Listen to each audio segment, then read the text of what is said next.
शहर पोलीस ठाण्याच्या हद्दीत 4 डिसेंबर रोजी सकाळी 9 वाजेच्या दरम्यान कर्ला उर्दू शाळेपाठीमागे एका घरात दिवसाढवळ्या घरफोडीसारखा गुन्हा घडला होता।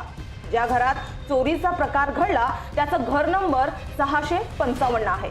तर या गुन्ह्याची नोंद या घरातील कुटुंबियांनी रत्नागिरी पोलीस ठाण्यात केली होती। त्या अनुषंगाने रत्नागिरी शहर पोलीस ठाणे गुन्हे प्रकटीकरण पथकातील अधिकारी अंमलदार यांनी गोपनीय बातमीदाराच्या आधारे तपास सुरू केला। या दरम्यान रत्नागिरी तालुक्यातील उर्दू शाळेजवळच राहणारा संशयित आरोपी अलमुईब अजगर सोलकर वय वर्ष 29 याला संशयाच्या आधारे 8 डिसेंबर रोजी ताब्यात घेण्यात आले।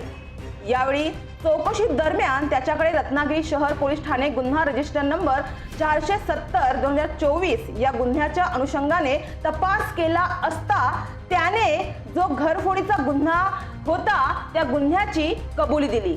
यावेळी त्याच्याकडून गुन्ह्यातील चोरीला गेलेला 2,53,000 रुपये किमतीचा मुद्देमाल हस्तगत करण्यात आला।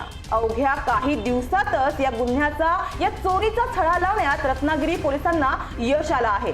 ही कामगिरी धनंजय कुलकर्णी, पोलीस अधीक्षक सौ रत्नागिरी, श्रीमती जयश्री देसाई, अप्पर पोलीस अधीक्षक सौ रत्नागिरी, तसेच निलेश माईनकर, उपविभागीय पोलीस अधिकारी सौ रत्नागिरी विभाग आणि सतीश शिवरकर तसेच रत्नागिरी शहर पोलीस ठाण्याचे पोलीस निरीक्षक यांच्या मार्गदर्शनाखाली रत्नागिरी शहर पोलीस ठाण्याचे गुन्हे प्रकटीकरणाचे अधिकारी कर्मचारी यांनी माहितीच्या मदतीने अथक व कौशल्यपूर्ण तपास करून आरोपीला शिथाफीने अटक करून चांगली कामगिरी केली आहे।